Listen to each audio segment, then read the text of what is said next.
Hello to everyone. It's time to record the next speaking practice video. Today I'm recording speaking practice video number 88 and it's gonna be the last one on this week, yeah, in English. Because after that, from tomorrow, I'm starting practicing Polish language, yeah. As you know, or probably you don't, but I've been talking about it, or at least I talk about it quite often, yeah, that I'm studying two languages and I alter between them um,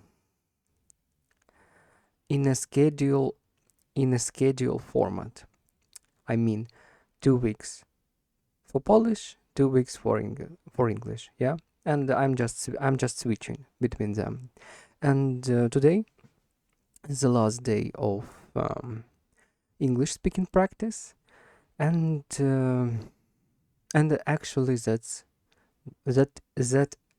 is what I wanted to say. Yeah. Now it's the middle of a day, or if be more precise, um, early evening of the day. Um, and if be even more precise, 5 5 5:26 p.m. Yeah, 5 hours 26 minutes p.m. That's the time. That's the current time. And sorry, I'm a little bit unmotivated, I would say. No, not unmotivated, but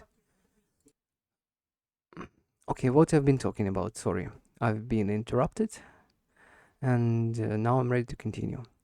I'm feeling motivated to record the speaking practice video today, but as usual, um, I would like to spend time, or at least I feel like I would like to spend time on something more um, relaxful, yeah, something more how we call it, relax, and something is relax noun, yeah. Let relax adjective, yeah. Let's find out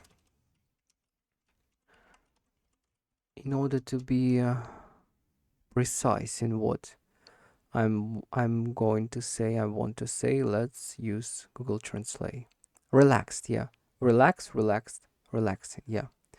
In a more something that would have been more relaxing, yeah, like for instance reading or playing video game.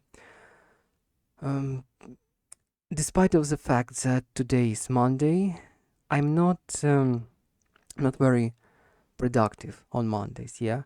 What I find out about my, let's say, inner schedule, in which, or according to which I'm working, yeah. And sorry, I lost thought a little. What I've been trying to say is that there is days on the week, there is days in the week when I feel myself very full of energy, very motivated, or at least very disciplined to do what I need to do. And there is days, and there are days on which I mostly pushing myself to do something. And right now it's Monday, and Monday for me, which is quite unusual uh, for for um for the most of the people, yeah, quite unusual that Monday for me is one of the less productive days. Yeah, I become productive and I'm starting gaining um tempo, and I'm starting gaining momentum usually from Tuesday to Wednesday. Yeah. And I don't know why, but on Monday I usually don't have much strength, and I mean even mental strength to do something. I always feel like on Monday I would like to rest. Yeah. But but um I still need to do some things. Yeah. I still have let's say I still have responsibility in front of myself. Yeah, not like that. I still have responsibilities. Yes, the responsibilities that I put on myself by my own choice. Yeah, like I've decided that I need to practice English. Yeah, I've decided that I need to make um certain amount of speaking videos during the week. Yeah, and that's actually why I'm recording the speaking practice video. Yeah, I had a goal on, or I have a goal on this week. Yeah, and I still need to record one speaking practice video, one additional speaking practice video. Yeah, and now I'm doing it. Of course I understand. Of course I understand that this is a personal practice, and I can do it. I I can do it, or I might not do it. Yeah, it's my personal choice. Nobody forces me to do it. Nobody even watching these types of videos, because there is nothing interesting in this content except pure practice for me. Yeah, pure practice in English. Pure practice of, or about, or in using English. Yeah, speaking English basically. And I can neglect this type of practices for sure. I can neglect them, but I'm not going to. Yeah, because I understand. I understand that it is very important. Yeah, it is very important to speak English, even if I don't want to sometimes, even if I don't feel myself secure enough in language from time to time. Yeah, even if I understand that I do mistakes, even if I feel like I might do better, but there is not much time, yeah, for invest required amount of efforts in English in order to reduce the mistakes, in order to increase the level much more higher than I'm doing right now. But still, English is very important for me, and I want to be able to use English as a tool very precisely and very effectively. Yeah, I'm not looking for a, I'm not looking for a flow of the native speaker, but I'm looking for a clarity of the native speaker. Yeah, I mean that I would love to talk clearly, but slowly and with mistakes. Yeah, I accept the fact that I'm going to do mistakes, but also I'm seeking the level of proficiency where I will be able to express all my thoughts clearly and be understandable, fully understandable for the person with whom I speak. This is my goal in English learning. I want to be able to communicate clearly. And I accept the fact, and I accept the shortcomings. Yeah, I accept the accent that I have. I accept the mistakes, grammatical mistakes that I do. I accept the probably sometimes unnatural phrasing of the words that I use. I accept it all. The only goals that I have right now is to be able to communicate in English and use the language precisely and be fully understandable for the person with whom I might speak in English. Yeah, that is my goal. Okay, I think it was enough for a prep for a talk. Yeah, for a warm up, before starting answering the question from ChatGPT. ChatGPT, I deem as usual prepared for me quite complicated and sometimes even boring questions. Yeah, but I don't have alternative better right now, and I'm using what I have. And even despite of the disadvantages of ChatGPT, of practicing with ChatGPT, there is still a lot of advantages in this method. Basically, all my skill that I've built it to the present moment right now, all these abilities to speak, to understand, to talk, to write, to communicate in English that I have right now, and I already use English to communicate with other people. Yeah, all I get it, all that I get, thanks to the practice. Yeah, to the Chat GPT. Not, of course, there is was TV shows. Of course, there is was grammar books, and there is still grammar books and TV shows. There is writing that I do, but the speaking aspect I cover with the Chat GPT, and as you might see, it works. Yeah, it uh, isn't work. It doesn't work perfectly, but it works. Yeah, and that is what's important. Because as I said, I'm not looking for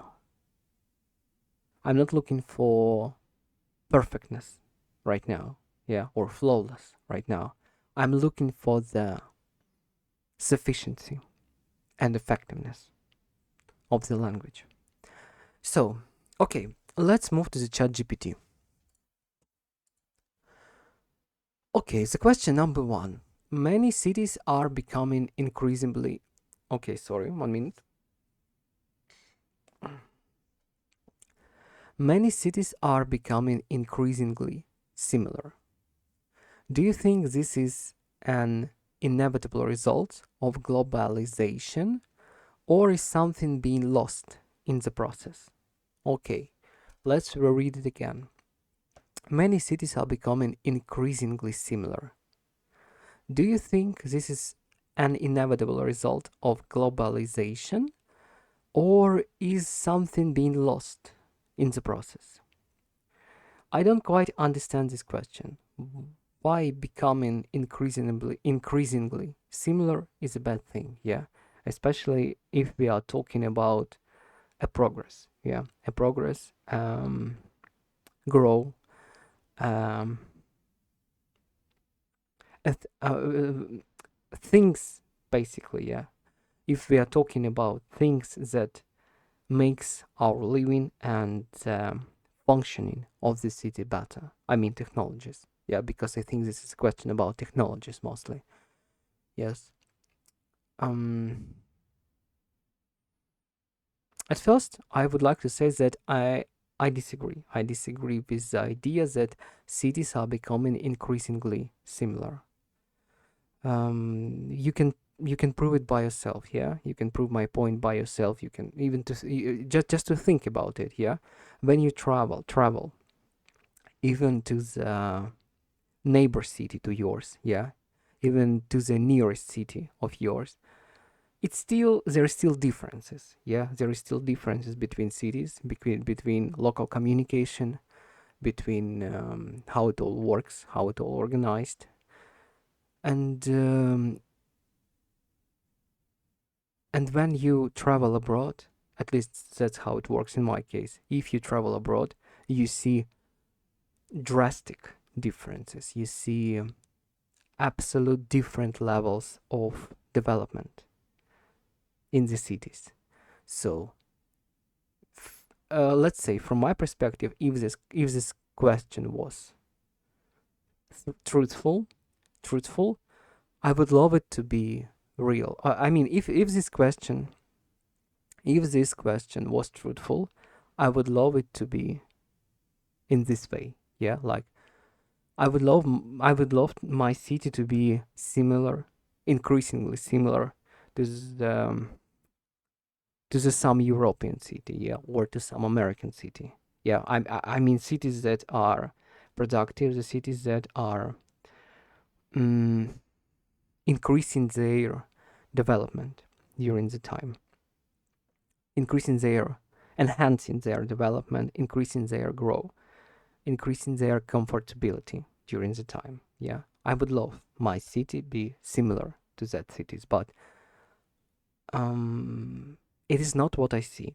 Yeah, it is not what I see, and from my perspective, every city, even in one country, cities might be different yet. And if we will compare to the cities abroad, there is, to the different countries, there is a lot of differences. So I can't say that cities, especially many cities, are becoming increasingly similar. I just simply disagree with this point. So this is my answer on this question. Yeah, I'm not going to elaborate further. So question number 2. Why do certain foods become strongly associated with particular countries, even when similar dishes exist elsewhere? Um, okay, okay. Similar dishes exist elsewhere, but there is a thing, yeah, that we call culture. That is um, culture that is native, or how to call it, the culture that is unique in a way to a certain place, to a certain nationality, yeah, to a certain group of people who are living in a certain place, like different countries, different cultures, different cities, even different cultures. Yeah, might be for sure. And different places brings different cultural aspect and food, and let's say, yeah, different food is a part of different cultures, and that's how certain types of food became strongly associated with particular countries, because it's just kind of a product of their culture, even if there is something is similar in other place, as this question implies, but there is still food, there is still let's say culture of dishes, yeah, culture of cooking, variety of dishes that kind of came up as an origin from a place, and that's how it, um, let's say, no, what's the correct word? Mm, and that's how it relate to the certain place. Yeah, we know that. I don't know, miso soup. Miso soup is come from Japan, of course. There is miso soup in China now. There is now miso soup in Taiwan. There is miso soup in South Korea. Yeah, but we know that the origin of this dish is come from Japan. That's why we relate and associate with this dish, this certain type of food, with Japan, because there is the origin of this food. Yeah, and this is my answer. I think that's how it works. We are looking on the origin, and we relate the food to the origin. Yeah, where it comes, where it came. Yeah, where it came from what place it came. Yeah, that would be the right answer. The question number 3. Do you think public art, such as sculptures and murals, has a meaningful impact on people's daily lives? Why or why not? I don't think it has. It has, yeah. My answer would be it has a meaningful impact on daily people's life, because it makes their life, it brings culture, it brings style, it brings culture, it brings love to the art, to these people. Yeah, it's kind of like you can live in some rural place and never see art, never see sculptures, never see beautiful architect, and you never ever would even think about it. Yeah, in your life. Yeah, to become an artist or to bind your life somehow to the art or to study art or to, I don't know. It's kind of just like it's kind of like if you don't have this around you, you're missing the part of the culture. You're missing this cultural impact, beautiful cultural impact, because art is beautiful by itself, because this is a pure creation, the pure form of human creativity that can be put on a painting, um, or formed as sculpture, become on a painting or expressed in a form of sculpture. Yeah, it's a it's a good way how human creativity could work, and it um, it serves as a beautiful sight, as a reminder, and as a cultural infusement and cultural even education for the people who just simply living near that. But I should say that it's important to have art around you, but it's also important to work on the necessary things around you, like infrastructure of the city, like a good environment or comfortable, um, not circumstances, but rather, yeah, it's very important to create a lively, comfortable environment for living in which you will spend most of your time. What I mean, if you're living in the city, it should be comfortable, it should be very well organized. If there is a culture in the city, I mean, there is a lot of art, there is a lot of painting, there is a lot of building, it's good. Yeah, it only adds to the atmosphere of the city. Yeah, overall atmosphere, overall mood of the city, it only adds to it. Yeah, but there's also a very important part in organization, in planning, in simple caring about everyday needs of the city. Yeah, I'm talking about infrastructure, different parts of the infrastructure. Yeah, different services. Yeah, it all needs to work as one. Yeah, it all needs to be cared about. So this is my answer actually. Yeah, it's the culture, public art in the city. If it's present in the city, it adds its meaningful part to the improvement of the society. Yeah, it's a positive influence if its art is positive, I mean. And that is my answer. Yeah, good. The question number 4: if every university student had to spend one semester studying in another region or country, what benefits and challenges might that create? A lot of benefits, because the student would be able to visit different country or different place, or meet new people. I don't know, just traveling in general is good for the person. Yeah, it brings new experiences. It teaches you. It makes you more interesting and uh, more well developed human. Yeah, more widely developed human, which is important. Mm, what about downsides? I mean, probably some discomfort with um, accommodation, I guess, because it's difficult sometimes to find a good accommodation for a student, especially if there is no much financial support to it. Yeah, students usually don't work. Yeah, in general, um, and don't have much money on their own. So if there is no good financial support, the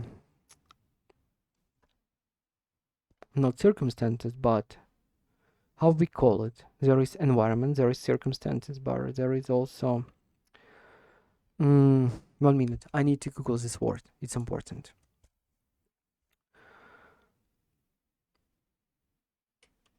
Mm,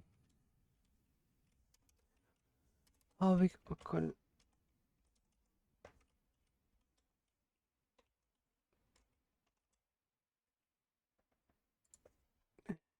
not circumstances. Okay, circumstances, but in English. Let's circumstances synonyms. Circumstances. Circumstances. Yeah, my accent is not native for sure. Okay, the synonyms of circumstances is facts, conditions, or events that surrounding. Yeah, conditions. I've been talking about conditions. Yeah, there is might be bad conditions of accommodation. There is might be bad conditions of accommodation, and the the living place in general might be bad. Not very comfortable, yeah, but still, I think there is there. This is the only one downside um of student exchange or yeah, of basically student exchange. Things like that. Sorry, I just need to open the question back because I forget it a little. If every university student had to spend 1 semester studying in another region or country, yeah. It's international exchange, yeah.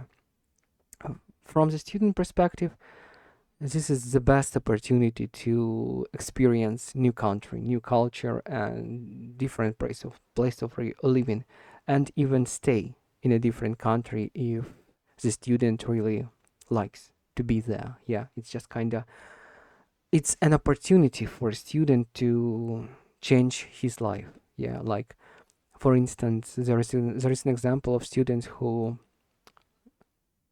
went to Japan, for instance. Yeah, by this exchange program for semester and fall in love in Japan and then um, bind binded their life with Japan. Yeah.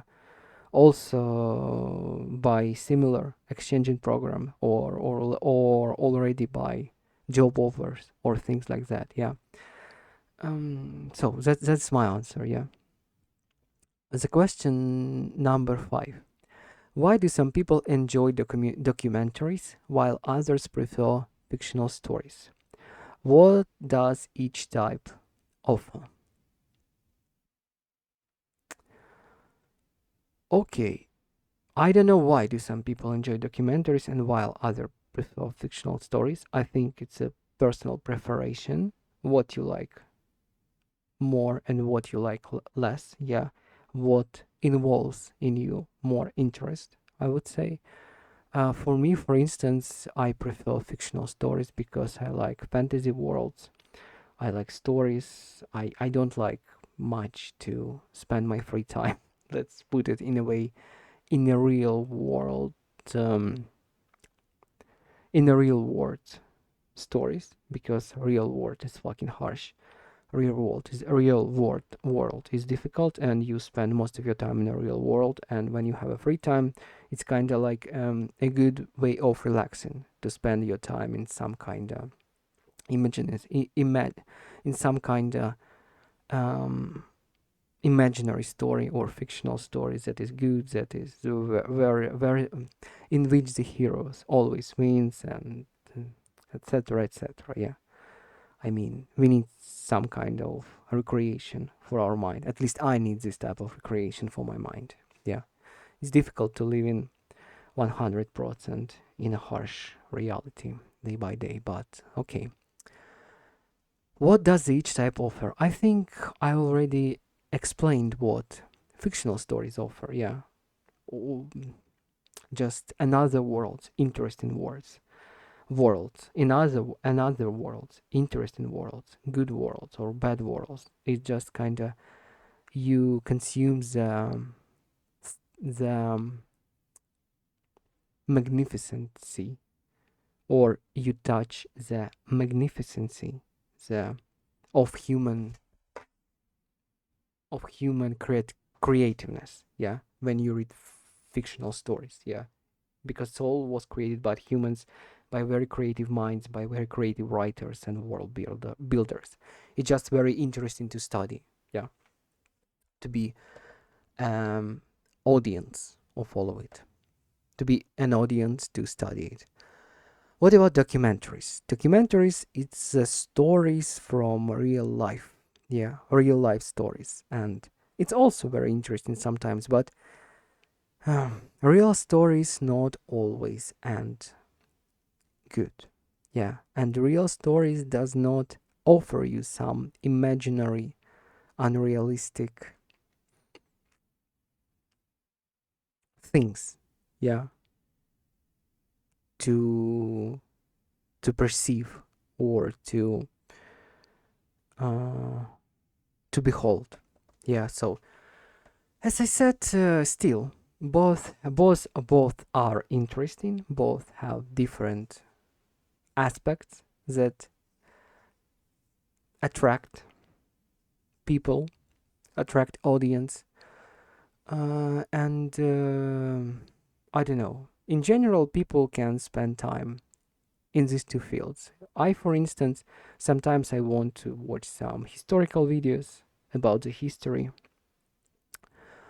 of the humanity in general, yeah. And on the other hand, when I feel like I want to read some book or some fiction story, I'm reading the book and consuming some fictional materials, yeah, some fictional stories. And it's also very good and engaging. For instance, as I said, right now I'm reading Lord of the Rings, and when I have a free time and I feel like I don't want to read but I want to watch something, I'm watching historical videos on YouTube, historical videos that related to region where I'm living right now. Yeah. Also very important to know the history of your country, even if this history is a mess, yeah. But still, it's interesting and important to know. Okay, not gonna talk a lot about that. Let's move to the next question. How should cities balance the need to perceive? How should cities balance the need to preserve? Sorry. How should cities balance the need to preserve historic buildings with the demand for modern development?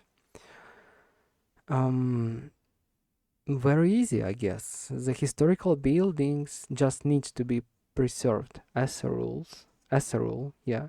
It needs to be mended, it needs to be tended very well in order to be safe, yeah, just to stay as a building in the city. But also the new buildings should be builded and built should be built and created on a free places. Yeah, there is a lot of free place in the city. There is a lot of free place around the city outskirts. Why shouldn't why shouldn't why shouldn't people build there? Yeah, I mean, in my city, for instance, there is a lot of new buildings. There is a lot of old building, and somehow it all managed very well in one place. Of course, there is bad examples, but there is a lot of good examples, yeah, and it works well. It works well. The only thing that I would like to say is that business shouldn't dictate all business and money interest shouldn't dictate if the historical building needs to be stayed or needs to be destroyed, because if corporation, if money makers would dictate what to do with the history, I think in 100%, in 100%, the decision would be to destroy historical buildings because they are not financially because they are not financially um, financially, how we call it, financial, finance, finance, finance, financially. Uh, 1 minute. I need to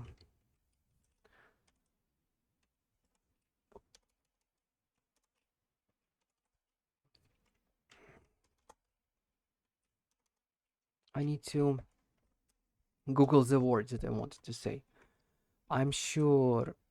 I'm sure that.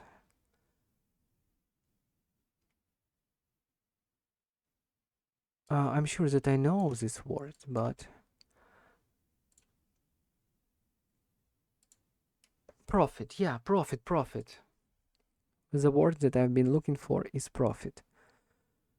Because for businessmen, there is no much profit in keeping old historical buildings. Yeah, and I'm talking about businessmen who are in building business. Yeah, who building new houses. But still, for the city in general, for the tourism, for the regular citizens, it's very important to have this historical attachment in the city, because if the city would be built from the ground with no historical background in it, with nothing. I mean, what would be the interest? What would be the interest living in the city? Like only new buildings, no, nothing kind of.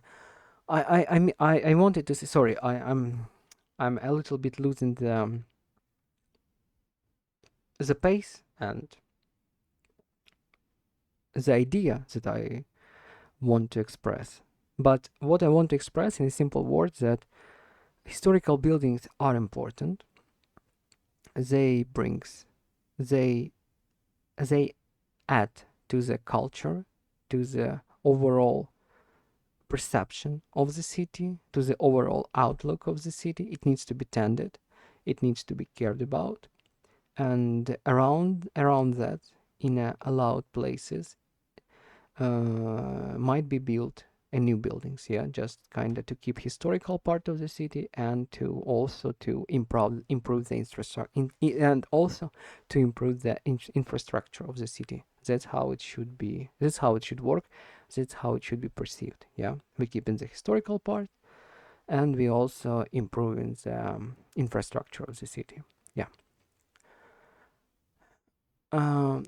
It's question number 7. In many places, fewer people are replacing broken items and more people are replacing them. Okay. In many places, fewer people are replacing. Sorry. I did a mistake. In many places, fewer people are repairing broken items and more people are replacing them. What do you think has caused this change? The market, and the financial earnings. I guess, yeah.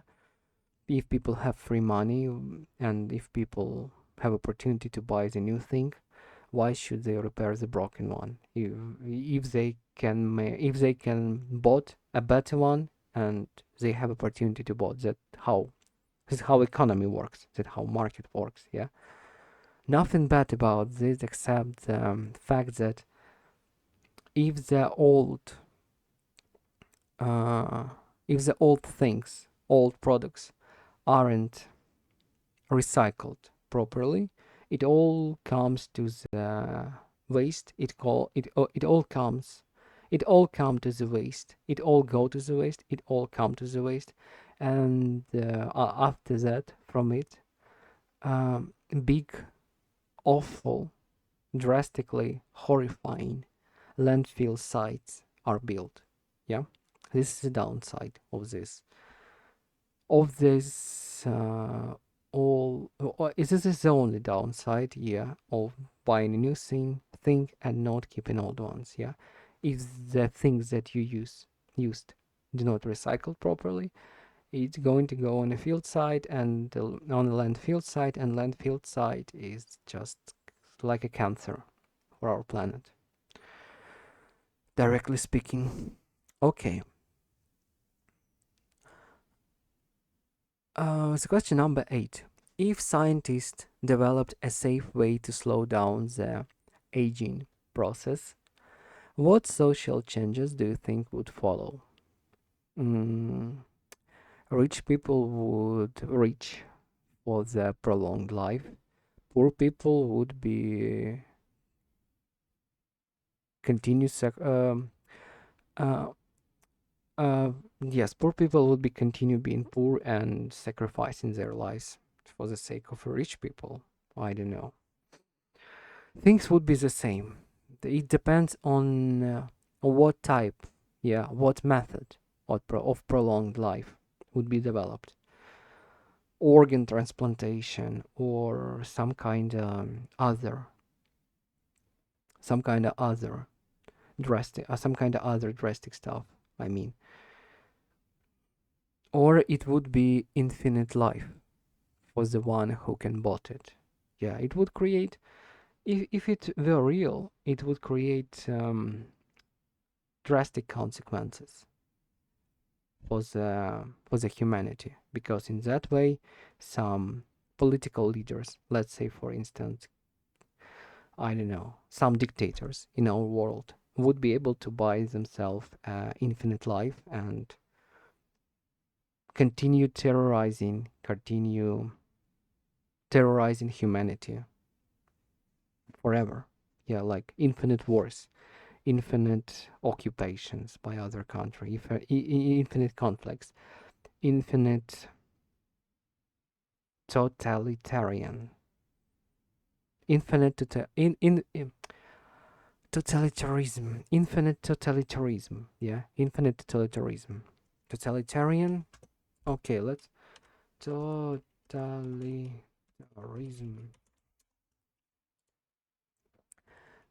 infinite totalitarian and infinite dictatorship. This is exactly to which the infinite life might lead to. Yeah, and this is a very bad thing. Yeah, if you read George Orwell books, like I don't remember exactly. George Orwell wrote a lot of good books on a topic of dictatorship, on a topic of restricted countries and restricted governments, restricted societies. And this book shows how dangerous it is. Yeah, how dangerous it is to go by the way of totalitarian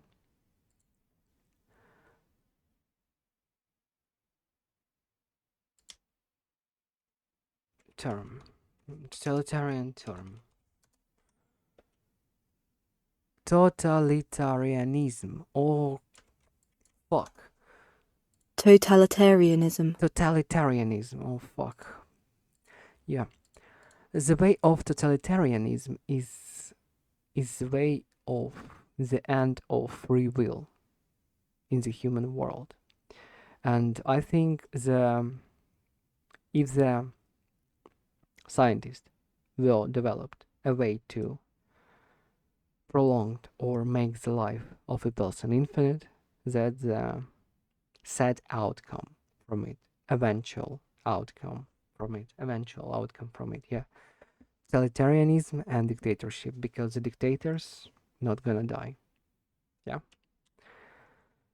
Okay, it's question number 9. Some people say that national holidays become less meaningful over time. Do you agree, or do they still play an important role in society?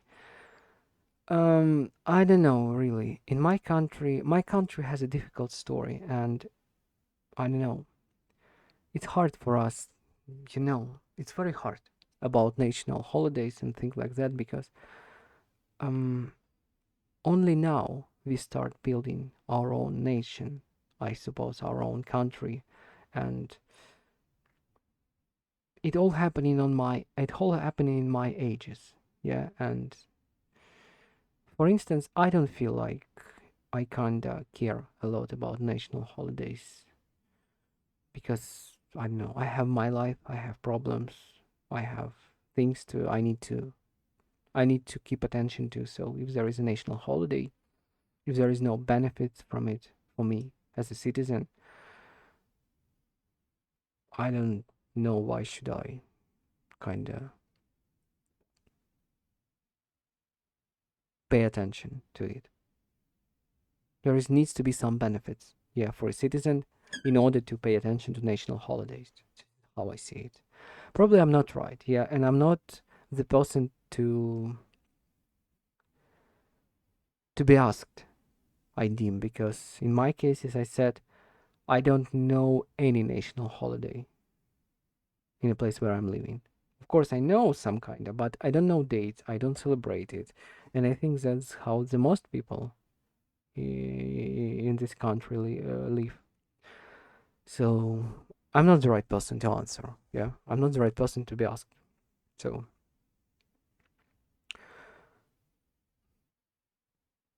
I'm not the right person to ask. Yeah. So let's move to the next question. The question number 10. Which is more valuable for society? People who create new ideas or people who improve existing ones? Why?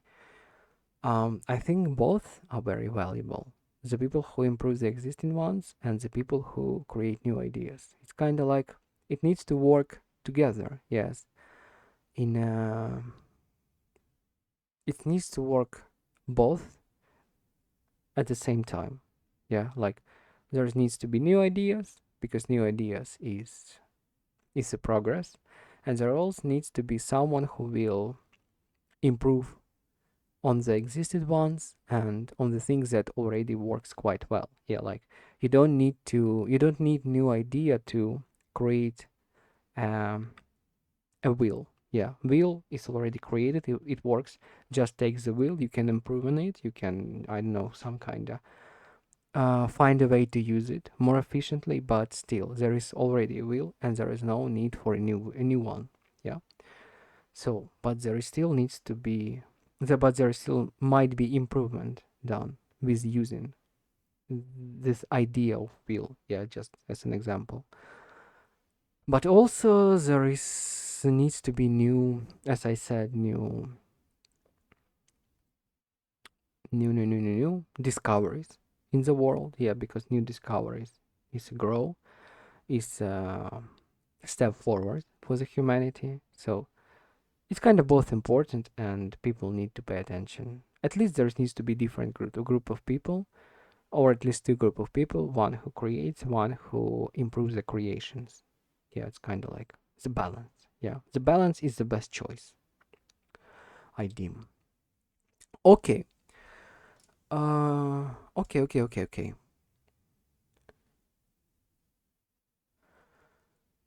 It was 10 questions from ChatGPT. I'm not sure that I did well today on this speaking practice video because I've been a little tired and kind of wanted to finish it as fast as possible. But still, I did 50 minutes, almost 50 minutes of speaking. It's a good result. And yeah, that's just a good result.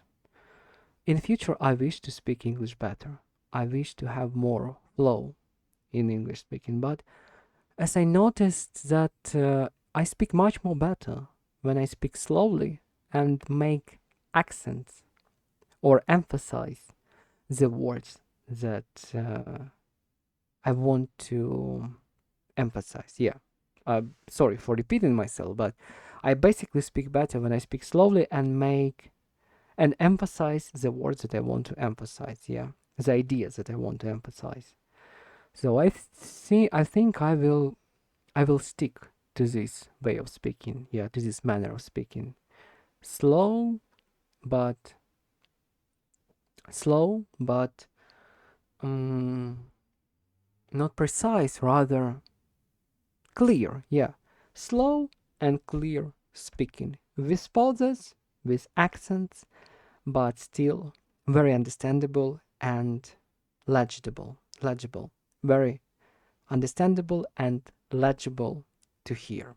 Yeah, this is my way of speaking, and I will stick to it. Yeah, I'm not going to run fast speaking or for a flow of native or for a flow of native speech. I understand right now that it requires immersing myself into English speaking society for a couple of years. It requires English teachers. It requires work with accent, because if I would have a weird accent and will speak fast, it will only add to it will only might make my speech illegible. 1 minute.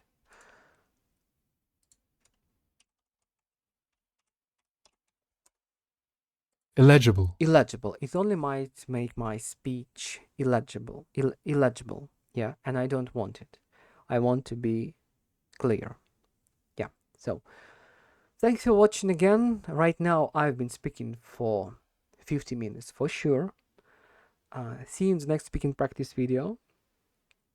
And the next speaking practice video gonna be in Polish language. So thank you for watching and see you the next time. Take care.